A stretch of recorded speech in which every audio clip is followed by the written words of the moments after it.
सुवर्णपुर रे विश्व आदिवासी दिवस पालित हो जाइछि। आज अगस्ट मास 9 तारिख पालित होउछि विश्व आदिवासी दिवस 2025। एही परिप्रेक्षी रे सुवर्णपुर जिला आदिवासी कल्याण संघ सुवर्णपुर शाखा तरफ स्थानीय टाउन हॉल ठारे पालित हो जाइछि विश्व आदिवासी दिवस 2025। सुरेश्वरी मंदिर नूतन टाउन हॉल जाए पारंपरिक अस्त्रशस्त्र सह वाद्यर ताले ताले एक शोभायात्रा अनुष्ठित होइथिला।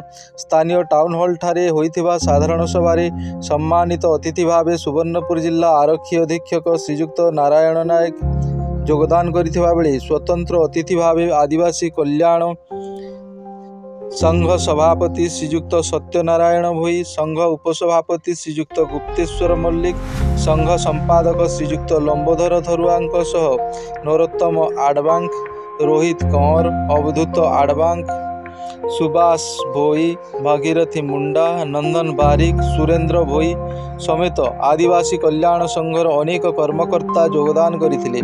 तरभा ब्लॉकर पूर्वतन चेयरमैन संगीता मल्लिक, सोनपुर ब्लॉकर पूर्वतन चेयरमैन माधवीलता कंवर प्रमुख योगदान करथिले। स्थानीय नूतन टाउन हॉल रे आदिवासी कल्याण संघ जाति उद्देश्य रे एक साधारण सभा अनुष्ठित होइथिला। सुवर्णपुर जिला आरक्षी अधीक्षक सदा सर्वदा आदिवासी सुख दुख रे साथी हेबा सह न्यायिक प्रदान क्षेत्र रे साहाय्य करबा नै आशा व्यक्त करथिले। साधारण सभा रे समस्त अतिथि आदिवासी मानक हक सम्मान को बजाय रखिबा विषय रे निज निज वक्तव्य रखिथिले।